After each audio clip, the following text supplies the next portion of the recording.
Thank you very much, Jim, and thank you, the colleague of the Irish Climate Science Forum, for inviting me. It's the second time that I have the privilege to address you, and I have a very good souvenir of the first one, and I hope it will be the same today. And I'm also greeting all the participants. Thank you for taking your time to be with us for this presentation. We were discussing before that the fact that we have no the possibility to have virtual conference is changing a lot. We can meet a lot of people around the world. Of course, it's better to meet personally, but at least in this with this method, we can be together wherever you are. Thank you for inviting me to present you my view on the Draghi report. Clintel have published my article. It's a 19-page article, and the title is A Mistaken Vision of the EU Energy Future. Mr. Draghi is a very well-known and very knowledgeable man, and I'm sure that he's a great banker and a great policy makers. Whatever, I respect him for sure. He was a good prime minister of Italy. But when I read the report with my eyes of energy vision, I realized that this report just considers that the most important thing in the world is climate, and the rest is subsidiary to climate. And energy is the base of everything. Without energy, there is not even possibility to discuss about climate. So I'm surprised that this such an important aspect has been considered subsidiary to the climate policy. So, what's wrong here? Yeah. So the report had been asked by the European Commission, Mrs. von der Leyen, because we know that a number of people are worried about the economic situation in Europe, and not only because Mr. Trump won yesterday, but mainly because since years everybody realized that we have a problem of competitiveness. So Mr. Draghi was asked to make a critical review of the EU situation. And the aim, of course, was to enhance the competitiveness of the EU by saying what to do. And because Mr. Draghi is a banker, he has a special vision to say, okay, with more money, we will be able to do a lot of new things. But indeed, as you will see in my analysis, it's really something which is not going in the right direction as they intend. I would like also to precise that I will discuss only the energy aspect of the report, not all the report, which is much more wide than energy. But I've used my time to see what he say about energy, and I want to share with you my view. First of all, we have to say that the report was prepared in the spring, and during the Belgian presidency, it's why you see the Belgian flag here. During the Belgian presidency in April, 16th of April, Mr. Draghi made a presentation of his report in La Hulpe. La Hulpe is a city south of Brussels, very close to Brussels, and in the framework of the EU turning presidency, the 6-month turning presidency, he made a presentation of the report, and you see that the Italian press was saying that Mr. Draghi proposed a radical change to the EU. April 2024. And he was saying in this meeting in La Hulpe, the key issue is not that competitiveness is a flawed concept. It is that Europe has had the wrong focus. We rightly have an ambitious climate policy agenda in Europe and our target for electric vehicle. That means that, of course, Mr. Draghi had prepared its report when he was saying that, and he knew that the report was available. But strange enough, the report has not been published. It has been published after the European election of the 9th of June. It's a pity because I think that this is a lack of transparency. You have analyzed the EU situation and you put that in a drawer and you expect the end of the election to publish it.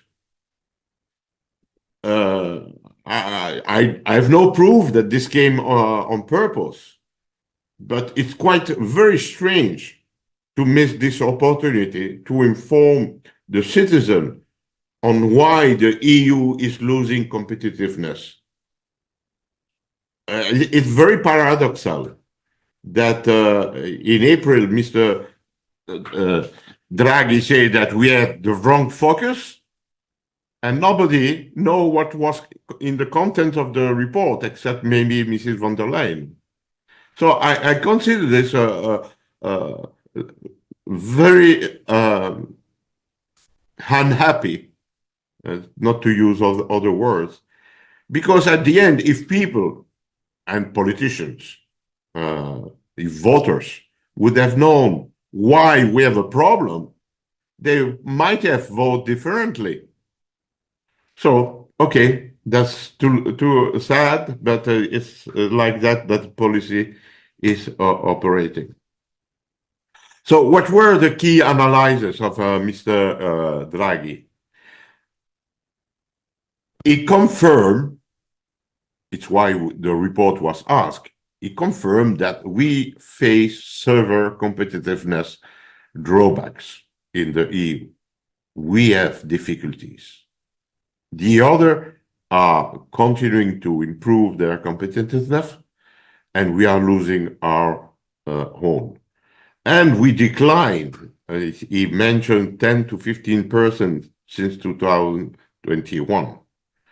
And of course, all that create difficulties, and industries are trying to survive in other parts of the world. Yesterday, in France, they announced that Michelin, one of the best tire producer in the world, is closing 2 factories. Of course, if we lose competitiveness, it's not possible to continue. And look at this sentence that the report is saying. EU companies still face electricity price 2 to 3 times higher than in the United States, and natural gas price 4 to 5 times higher. Of course, everybody knows that the price of energy is too high in Europe. It is well known. I remember when I was in the Commission, when we had a German commissioner which arrived, Mr. Günther Oettinger. He was close to the German industry, and he asked the Commission to publish a report on the price of energy. Before that, we never published any report on the price of energy, and it was 2010. We have published report showing how the price of electricity was increasing since a few years. Indeed, since the adoption of the directive to promote renewable energy and to oblige energy efficiency. So, not surprisingly, if the price of energy is high, you cannot be competitive. But the report continues. For the first time since the Cold War, we genuinely have to worry about our survival. You imagine You imagine the sense of this sentence? EU is in danger. EU is in danger because we are looking at lacking competitiveness because of the price of energy. And it's a question of survival.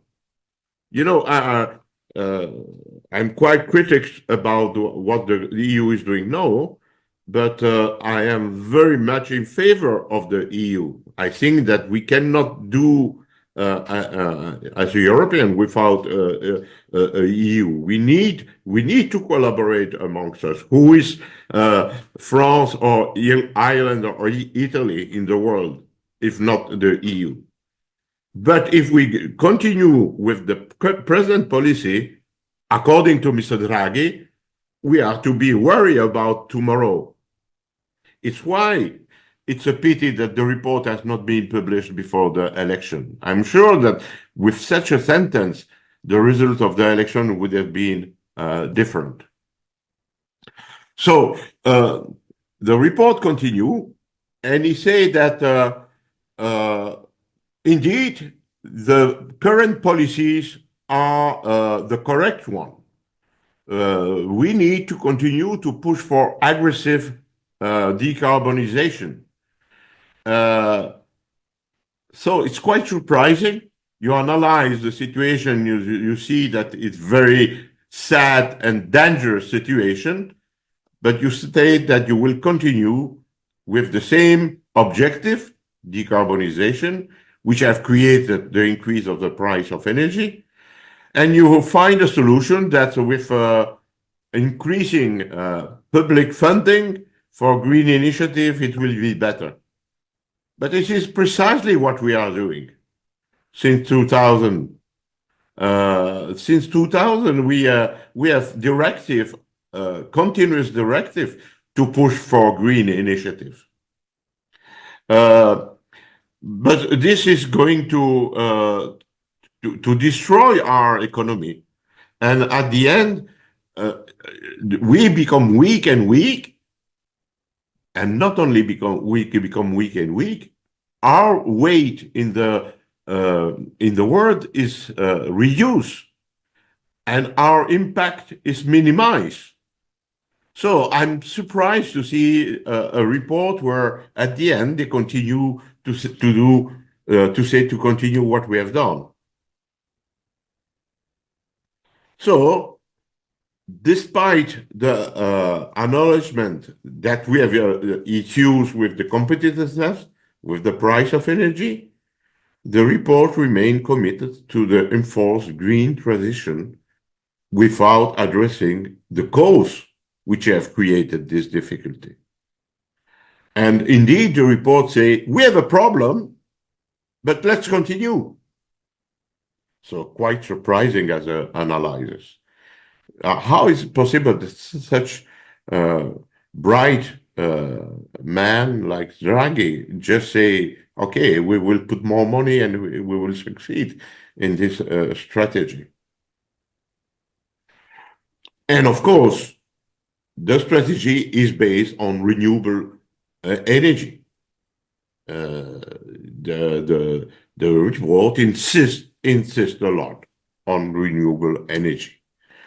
Do not mention the cruel difficulty of the wind and solar energy because they are intermittent and variable. And this is creating a lot of consequences on the network.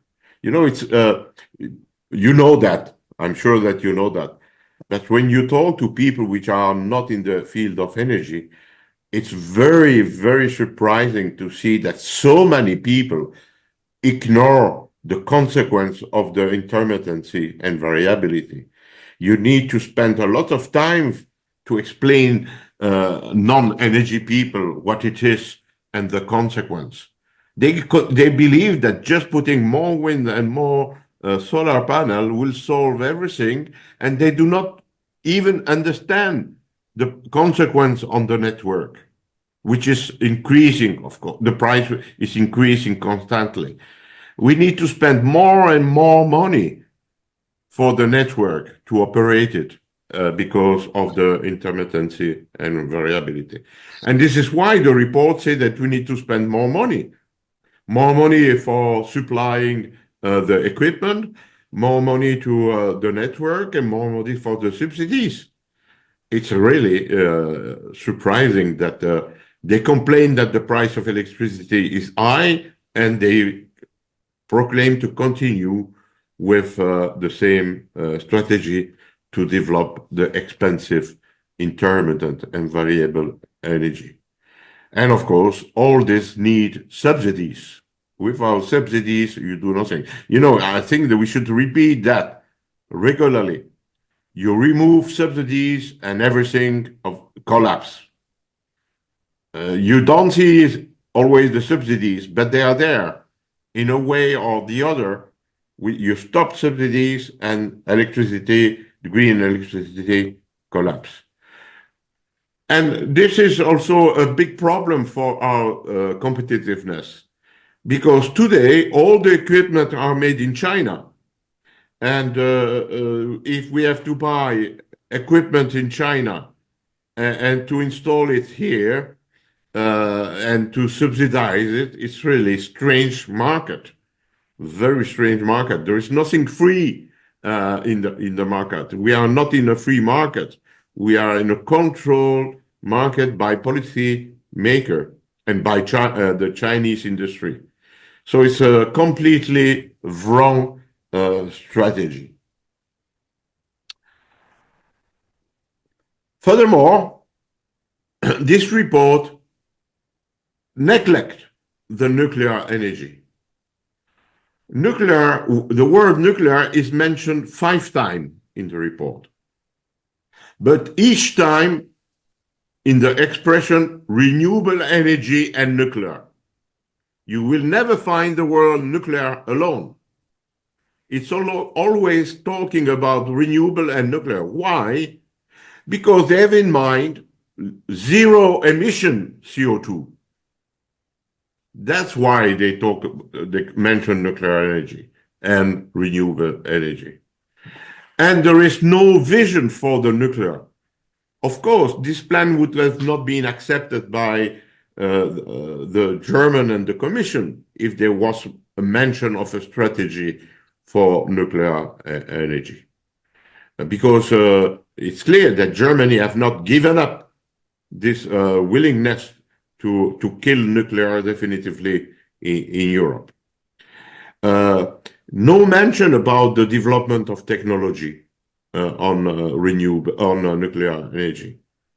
We are confronted with a lack of development of technology in the EU.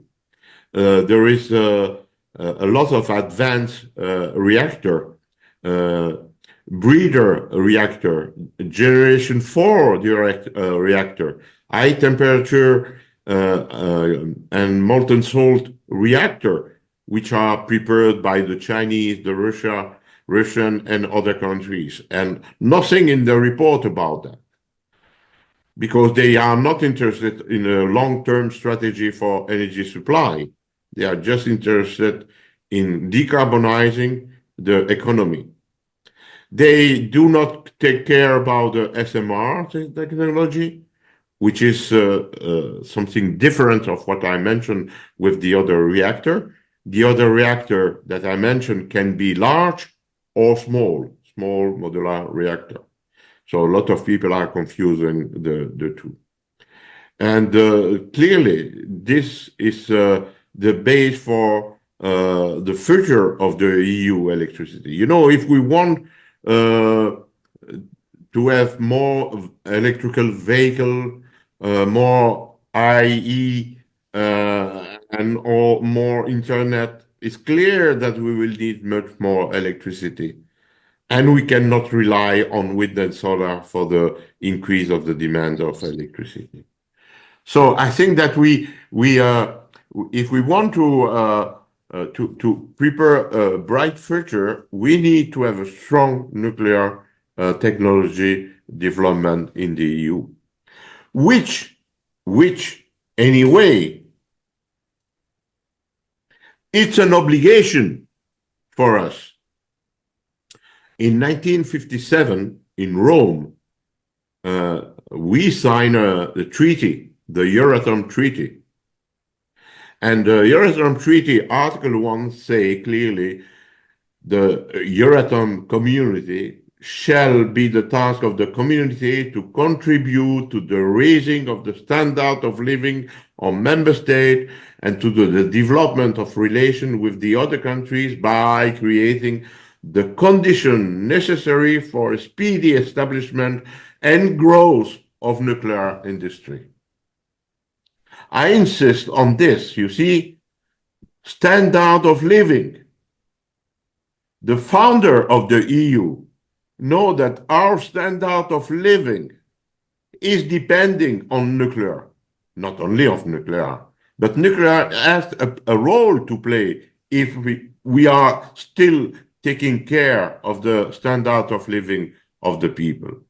It should not be with small quantities of electricity that we will be competitive and improve the standard of living of people. And yet, nuclear energy is forbidden in a number of countries. Germany, Ireland, Luxembourg, Austria. In Austria, it's even in the constitution. In the Austrian constitution, there is a provision that nuclear is forbidden in the country. And because of that, Austria is always making trouble in the meeting in the member state, saying, well, we should not talk about nuclear because we are not allowed by our constitution.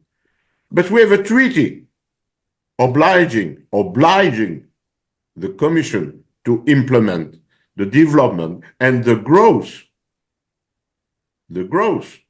of nuclear industry. And despite that, we are stuck with the idea that everything will be decarbonized with wind and solar. Tuesday, 2 days ago, Mr. Dan Jorgensen was passing his exam at the European Parliament. Mr. Jorgensen is presently the nominated commissioner for energy, and until 1 month ago, he was the minister for energy in Denmark. He is very against nuclear energy. You have here a letter that he signed, you see here the name, he signed with other minister that he sent to the European Commission a joint declaration for a nuclear-free EU taxonomy. The taxonomy is the instrument about what is good to finance in Europe. So he was a very anti-nuclear. And Mrs. von der Leyen chosen as a commissioner for energy. And he gave Mr. Jorgensen a mission letter. Each commissioner received a mission letter to prepare to do their job for the next 5 years. And let's read this sentence, one of the sentences. You should support the acceleration of the development and deployment of small modular reactor in Europe during the 30s, building on the European Industrial Alliance for Small Modular Reactor. You will also continue ensuring nuclear safety and safeguard, including diversified supply, safe waste management, and new technology.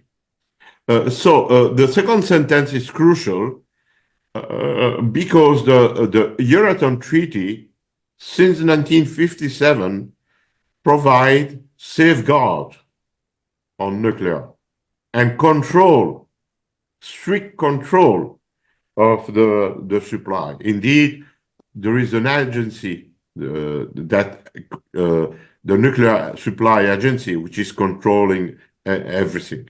So the second sentence is routine, nothing new. It's like that since 1957. But the first sentence might make you thinking that Mrs. von der Leyen is in favor of a nuclear reactor.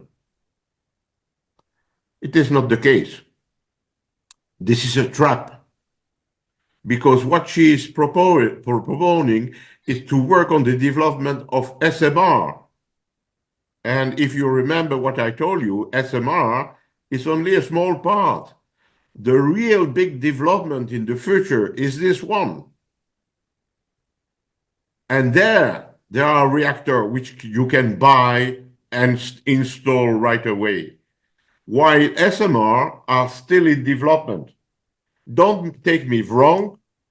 I believe in SMR and in the development of this nice technology, for sure. And we need that for different reasons. If you want, we can come back to that during the discussion. But limiting nuclear development to something which is not existing yet, it looks to me that it is a German-Danish strategy to limit the real development of the new reactor. SMR are in development, in design, not yet test. And so the time frame in nuclear energy is 10, 20 years. So we will not have SMR in the next 20 years, 10, 20 years, maybe 10, I hope so. But we badly need new reactor.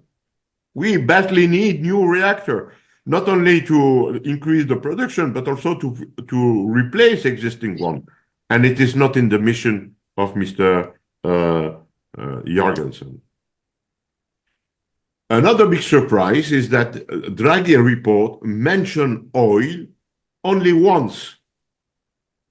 And on the right part of this slide, you see that oil represents more than 1/3 of our primary energy.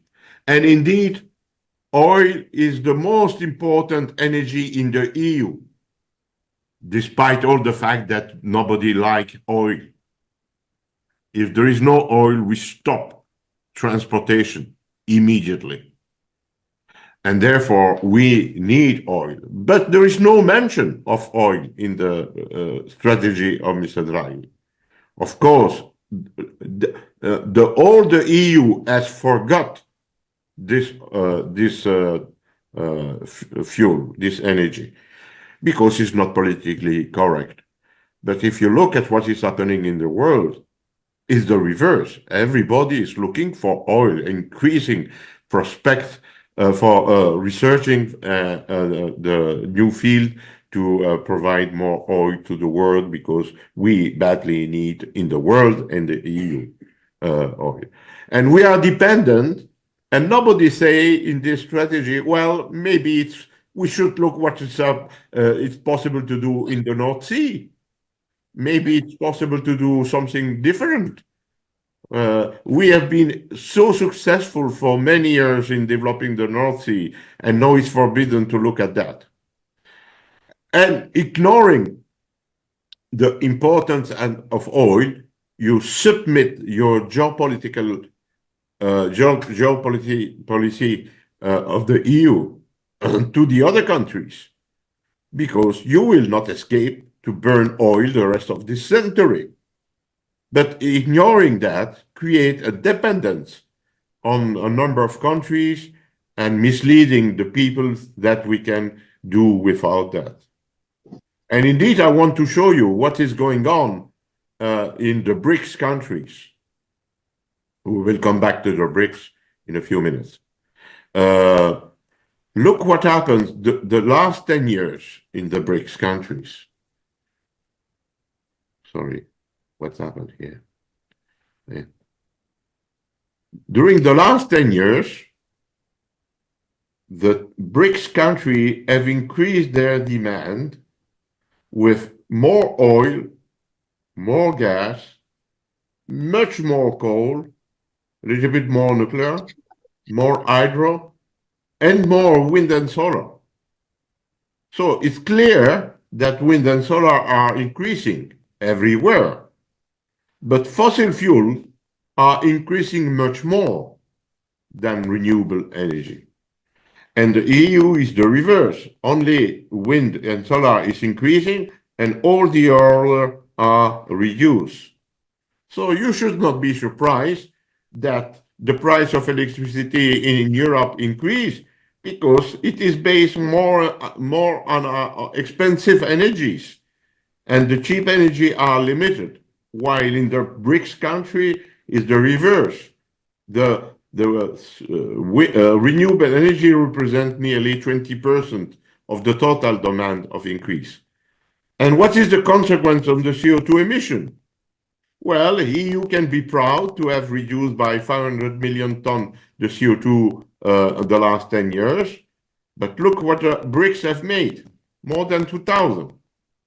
So why should we continue to say that we are the driver of the world and that we are right and we should continue the same policy when the others are doing the reverse? Another thing which have been quite disappointing is that the Draghi Report underestimate the importance of gas. He starts saying, as we have mentioned earlier, that gas is 4 to 5 times more expensive than in US, and of course we lose credibility competitively. But he ignore in this report how gas is important. Gas,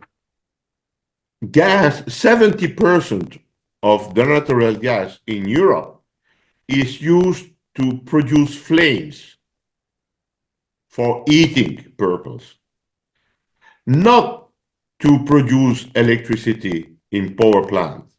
Only 1/3 of the gas in the EU is used in power plants.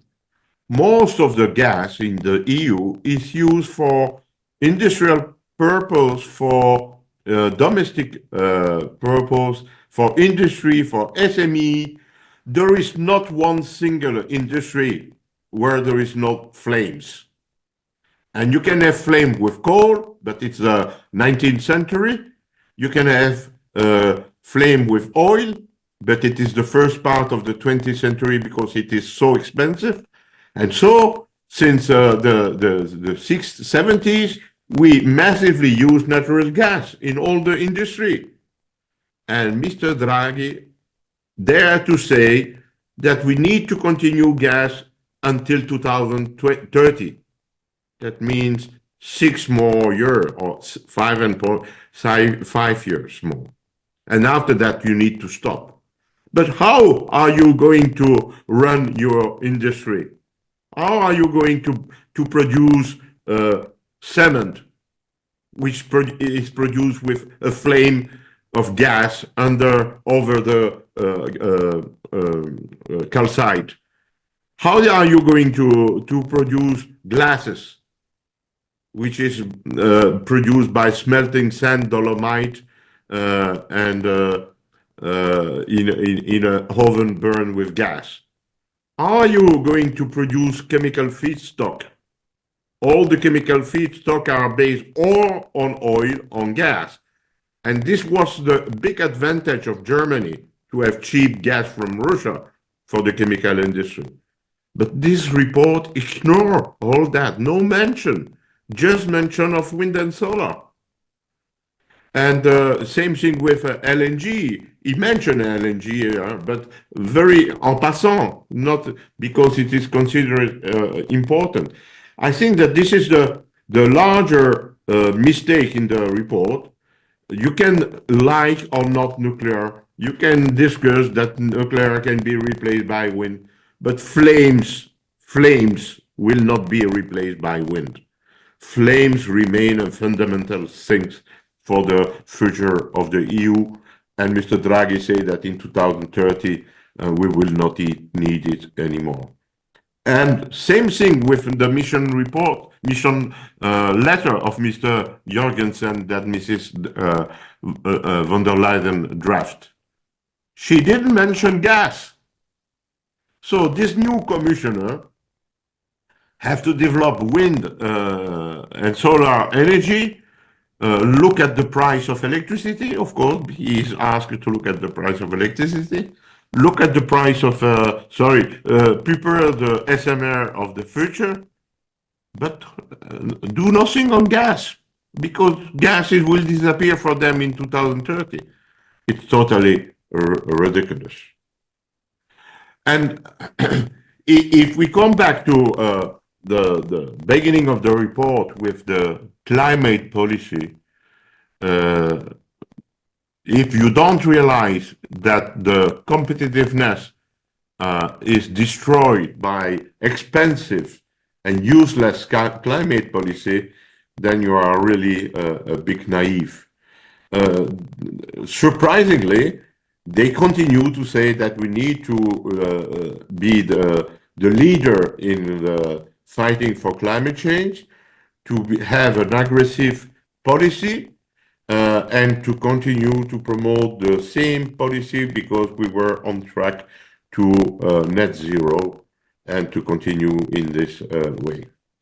They don't realize that the less we have an economy prosperous, the less we use energy and the less we emit CO2. And at the end, EU will represent a few percent of the CO2 emission. For time being, it's 7, but if we continue, it will be 4, 5. Maybe we will arrive at 0, but this will not change the world, which is going to continue to emit CO2. And particularly the BRICs nation, as we mentioned earlier. So there is a total contradiction on those questions, and you know, as I know, that the CO2 emissions are continuing to increase, because there is no way to continue to create prosperity and competitiveness if you don't use fossil fuel.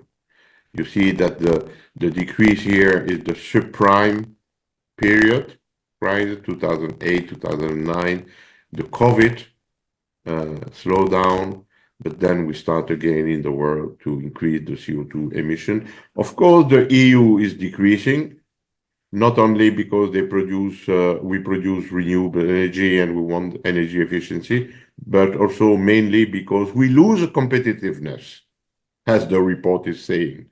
And in losing competitiveness, we close industries or we delocate industries in countries where there is not green dogma. And if we look at the reality of what is happening since we adopted the United Nations Framework Convention of Climate Change in 92, you see that the world have increased the emission by 64%. It's incredible, you know. If you are in a private company, a CEO, and you say, I want to do something, and you do the reverse, you will be fired. But here, nobody is fired. They continue to say, we want to reduce, and they've increased by 64%.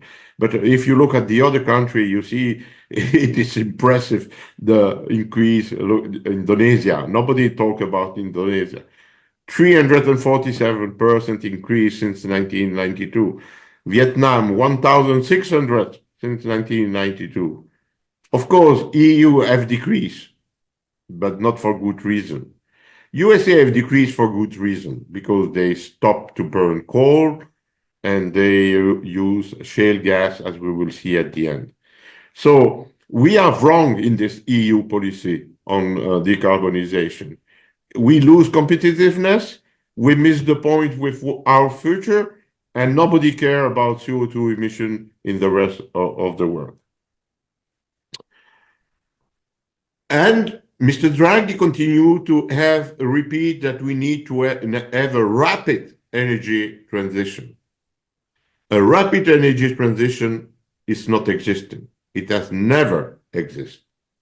I publish a paper that you can find on internet with a lot of detail on the history of the transition.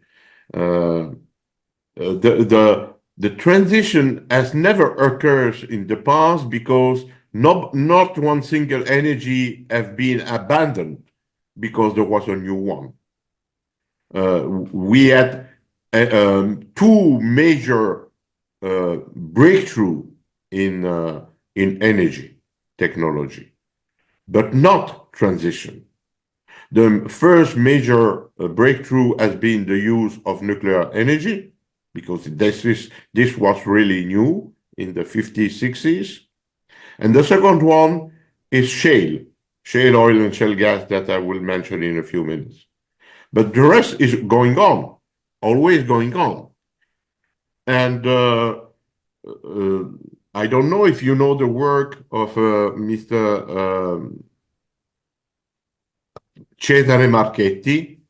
I invite you to look at that, and I mentioned all that in the paper that I published with my colleague Mr. Ernest Munt. And Mr. Cesare Marchetti developed a theory in 1977, you see, that showing what are the possibilities to have a transition. And he was showing that a transition need nearly 1 century. And he based that on fact, not on science fiction. On fact, looking at the historical development of past technologies like the Bessemer iron furnace to produce steel. And he developed, looking at the past, he developed a theory, you see, with this type of curves that is going up and then is going down, but very slowly. And it will be the same for any type of energy. It will take times, years and years to change something slowly.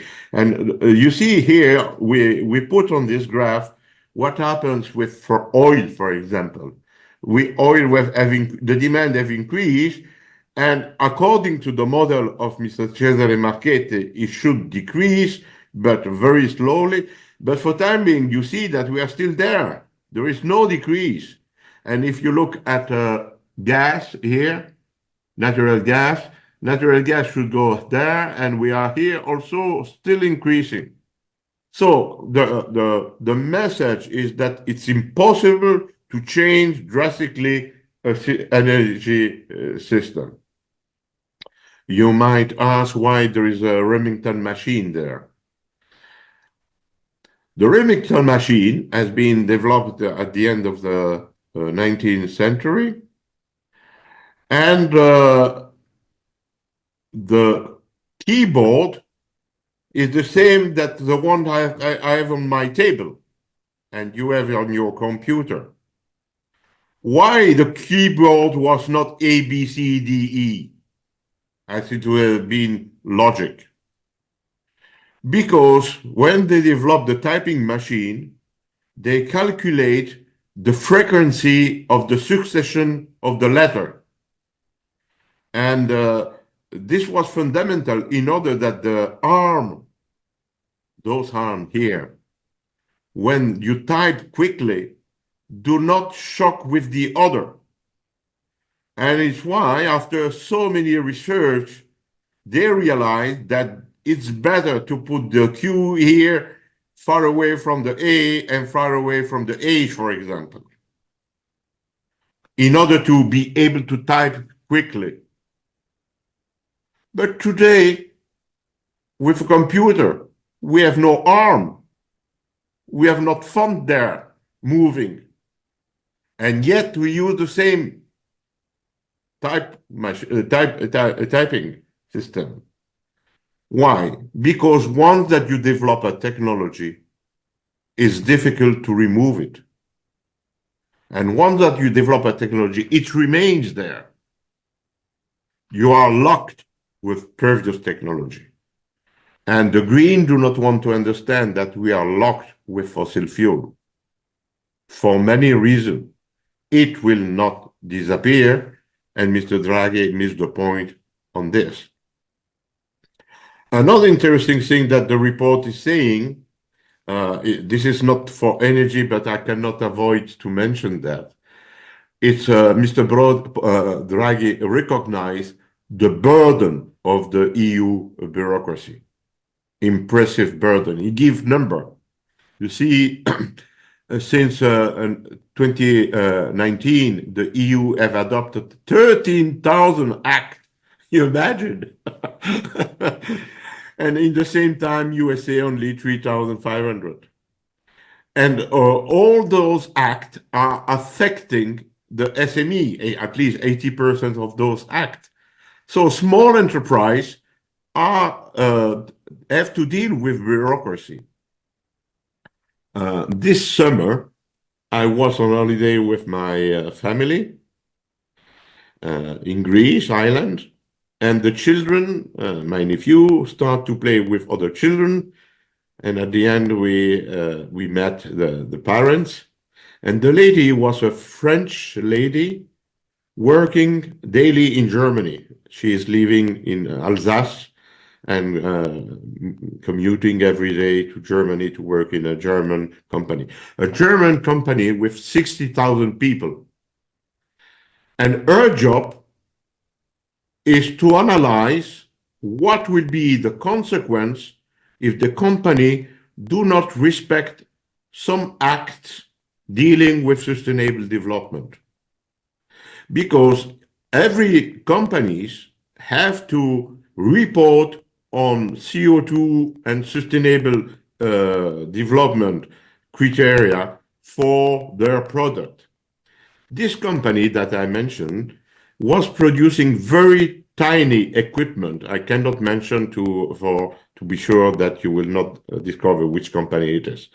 The small component which are everywhere in our daily life or industrial life, let's say.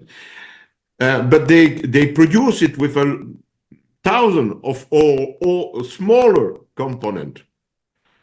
How can you calculate the sustainable impact of this product?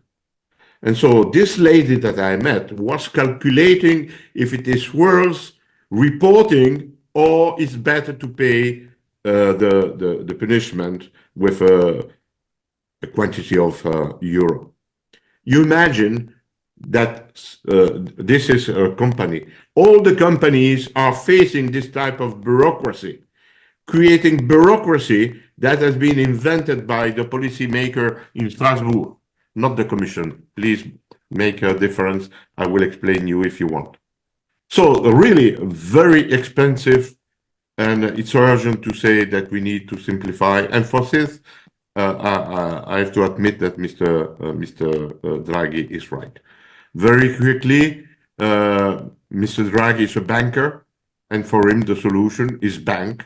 That means spending more money, and he proposed to spend 750 to 800 billion every year to deal with this increase of competitiveness. Of course, this is not what I believe is the solution. Spending more money is not the right solution, and it is the reverse.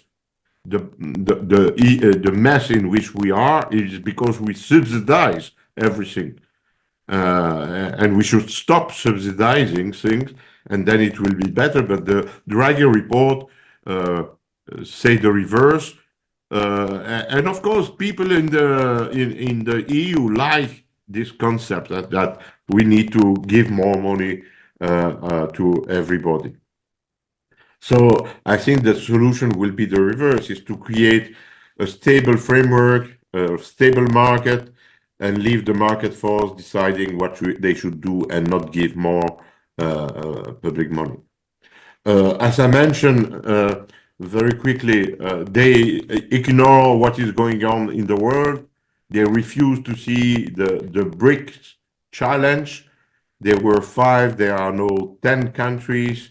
They represent 40% of the world's oil reserve, 50% of the gas reserve, 40% of the coal reserve, and they emit 50.3% of the CO2 emission.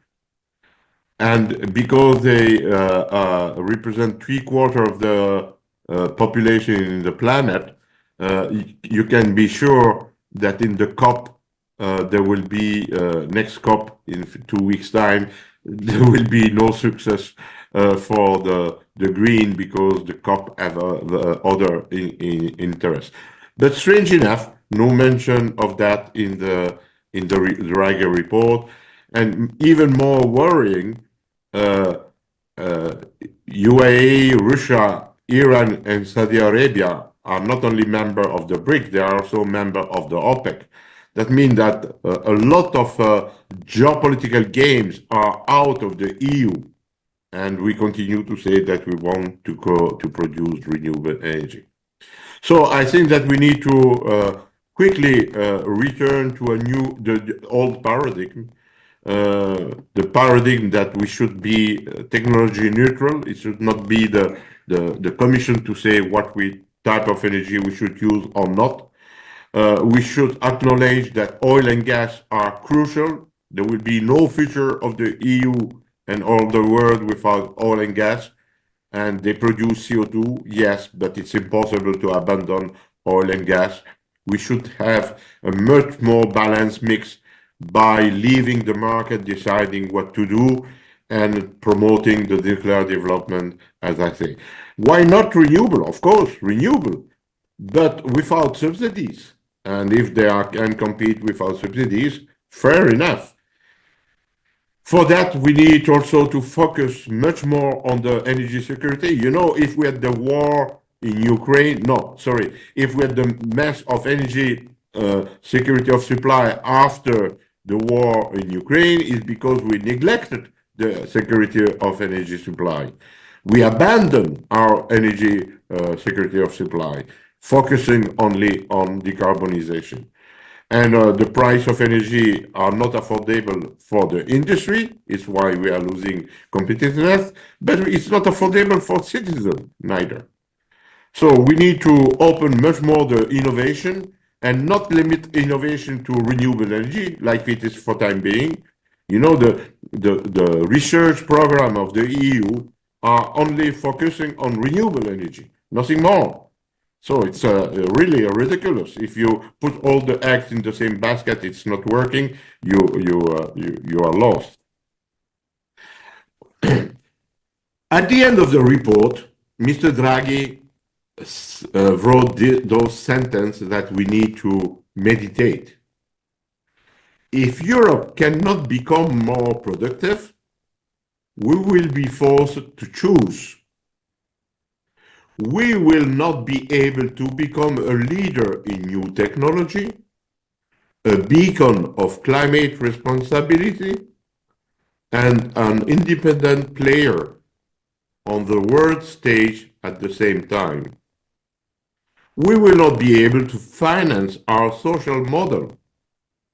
We will have to scale back some, if not all, of our ambition.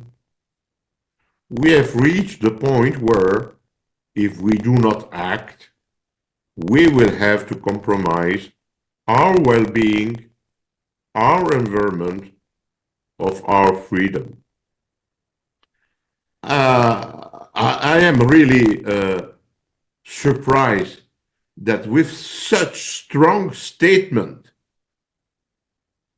he said that we need to continue with renewable energy. He clearly say we will not be able to do everything. If we want to remain competitive, we will need to give up our well-being. You imagine? Our well-being means also good health, good hospital, good food. We will need to compromise that. Or we compromise our freedom. You know, there are more and more people in France saying that during our life, we should use no more than 4 times airplane. That's a privation of freedom. We will not be free to fly. We will not be free to eat beef.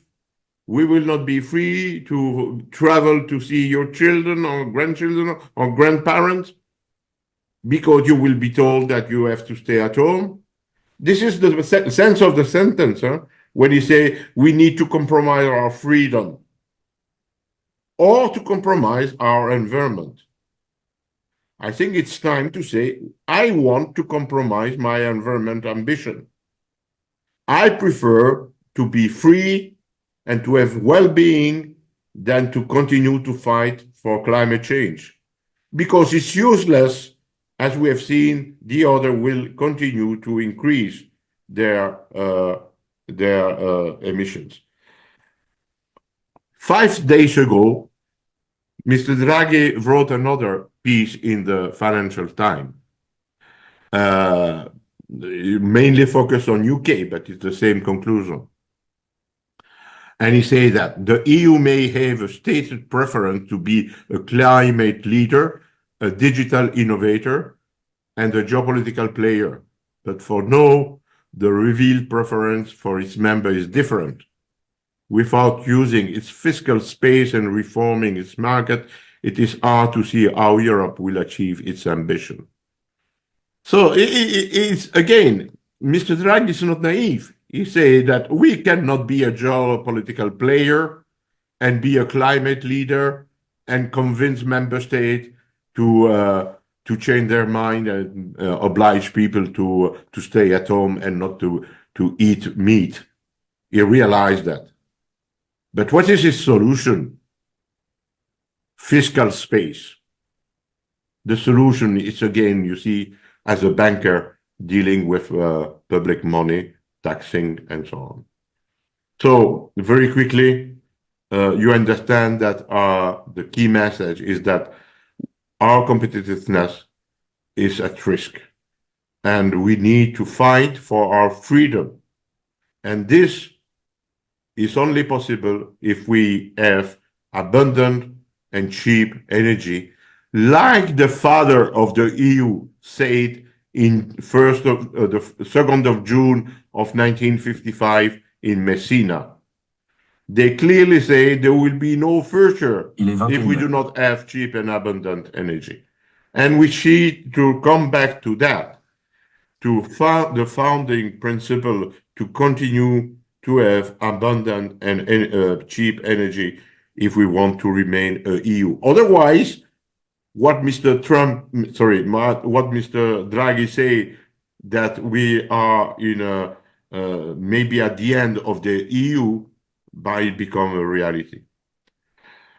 This was my presentation, but after yesterday, I want to add 2 more slides.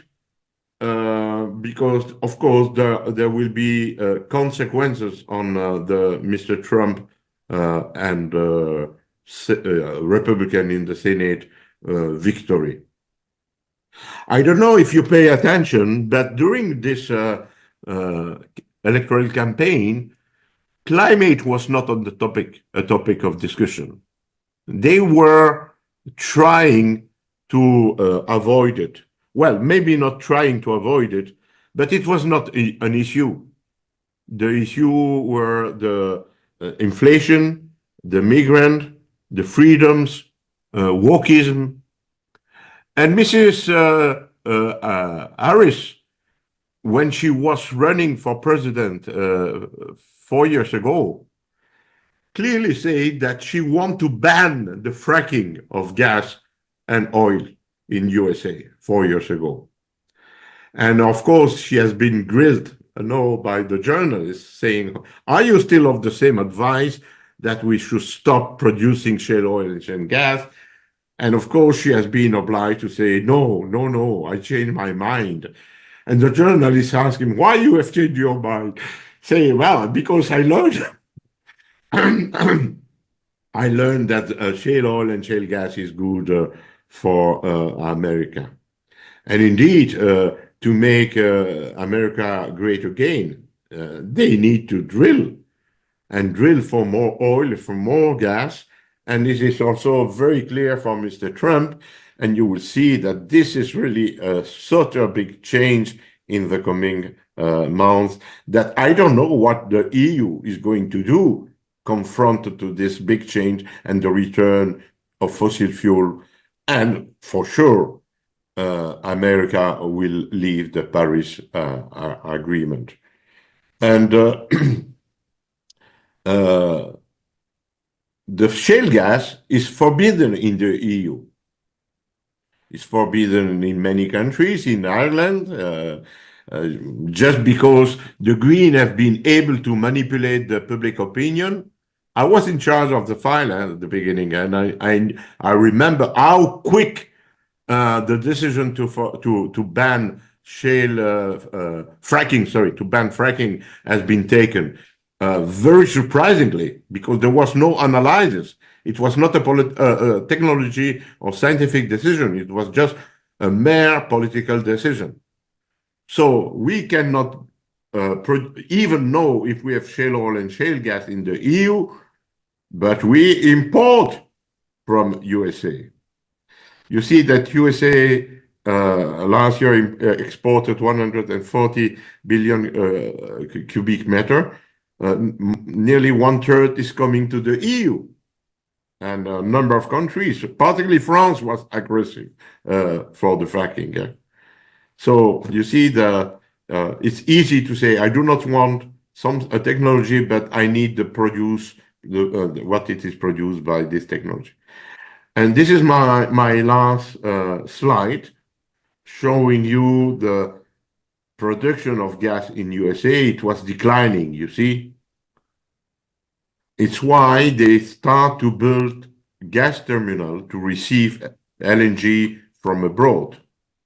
And then something strange happened in 2008, and you see the big increase of gas production. If you want, we can discuss about the up and down, but we have no time now. Same thing for oil. You see the oil decline. This was the peak oil. You remember the theory of peak oil? This was the peak oil in the USA, 1982, 83. And then a steady decline. And then something happens. 2008. Wow. Big increase in oil. Shale oil and shale gas is a major game changer. With nuclear, it's the only true change that we had in energy strategy. And this change are not due to politicians. Mr. Obama became president in 2009 when the boom was already starting. So it's not thanks to Mr. Obama. And it's not thanks to Mr. Bush, not even Mr. Biden, and not even Mr. Trump. The development of shale oil and shale gas is thanks to those two men, George Mitchell and Nick Steinsberger. They fight for years and years to find the technology for fracking. I have no time to enter into the details, but they became successful at the end in 2008. And since 2008, USA is so rich in oil and gas that Mr. Trump can be tough now, and he will be tough with Iran as a consequence of that. And a last thing, Saudi Arabia is aware of that. Saudi Arabia is investing in USA for exporting this gas. They are investing a Golden Gate project in Louisiana. In Texas, but very close to Louisiana. Saudi Arabia are exporting. It's not Saudi Arabia. It's Qatar. Qatar is exporting there. But Saudi Arabia is also investing in USA on oil and gas. Why? Because they know that USA is the next country where there will be major development, and of course the CO2 emission will increase. And thanks to that, Mr. Trump has been able to push for the Abraham agreement with Emirates, Morocco, Bahrain to accept a kind of peace with Israel. So this is a real game changer. And we in Europe, we continue to discuss about wind and solar energy and decarbonization. So thank you very much. I know that you have a lot of questions, so I leave you my address. If you have a question, you can contact me, and I will answer you for sure. The three books that you see here are the same. There are different versions: English, French, and Italian. It's my last book where I explain. I like the title in French, "The Liar of the State," because there is a lot of lie here. But I like very much the subtitle, "The Organized Destruction of the EU Competitiveness." The organized destruction of the EU competitiveness.